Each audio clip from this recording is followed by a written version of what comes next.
नेपालको परिवेशको कुरा गरौँ, अब राम्रो हुने बित्तिकै एकाडेमिकली साउन्ड हुने बित्तिकै अब यसलाई डक्टरै बनाउने होइन। अहिले पनि त डक्टरै छ नम्बर 1 होइन प्रोफेसन भन्ने बित्तिकै के गर्ने भन्दाखेरि डक्टर पाइलट होइन फर्स्ट नाम चाहिँ त्यही दिन्छ। एक्ज्याक्टली। अनि के भयो भन्दाखेरि अब डक्टरै बनाउने, अनि त्यसपछि सानोदेखि पनि ल ऊ त एकदम ट्यालेन्ट छ, अब घरमा कोही नातेदार आयो भने पनि ल कान्छीलाई चाहिँ अब डक्टरै बन्छ एकदमै ट्यालेन्टेड छ भनेर भन्ने होइन। अनि त्यो हुँदै जाँदाखेरि ल ठिकै छ नि त सबैले भनेपछि अब डक्टरै हुन्छु कि जस्तो पनि आफूलाई त्यही अनुसार मैले लग्दै थिएँ। अनि इन्ट्रेस्टिङली कस्तो हुन्थ्यो भन्दा बच्चा बेलामा चाहिँ मलाई धेरै नै त्यो डाइसेक्सन गर्ने हुन्छ नि, त्यो साइन्समा एउटा हाम्रो प्र्याक्टिकल पनि हुन्छ डाइसेक्सन गर्नुपर्ने।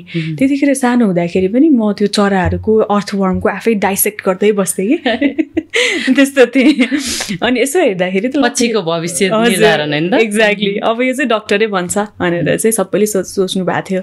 अनि घरमा पनि ल कान्छीलाई चाहिँ डक्टरै बनाउने भन्ने थियो।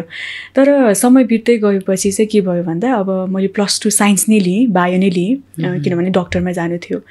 तर के भइदियो अब लाइफको डेस्टिन भन्छ नि, तिमी जहाँ डेस्टिन छ त्यहाँ चाहिँ तिमीलाई पुर्याउँछ भने जस्तो।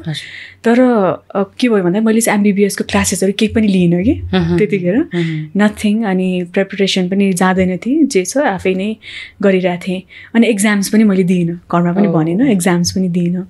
अनि किन भन्दाखेरि चाहिँ मलाई पछि पढ्दै गएपछि, साइन्स पढ्दै गएपछि के फिल भयो, के रियलाइजेसन भयो भन्दा डक्टर भएपछि काम गर्ने हस्पिटलमै हो होइन।